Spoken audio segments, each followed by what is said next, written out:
দলগুমা পালপাৰা বুলি কয়। কিমান মান চাকি বনাই আপোনালোকে? আমাৰ একোটা ঘৰৰ 1 লাখকে ধৰক।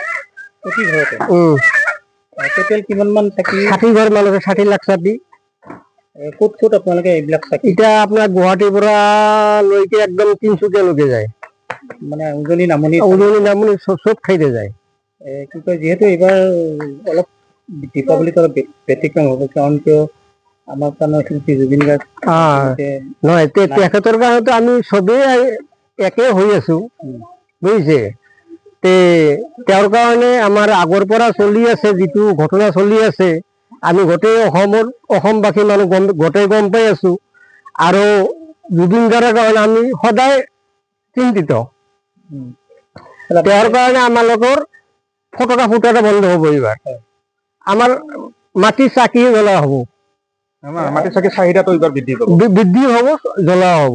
আপোনালোকে মানে যিটো চাকি তৈয়াৰ কৰে, এইটো কি নিজে হাতে বনাই? নিজে হাতৰ বনা। মেচিন নাই, মেচিন নাই, হাতৰ বনা। চৰকাৰী কিবা সা সুবিধা পাইছে? নাই, চৰকাৰী সা সুবিধা একো নাই।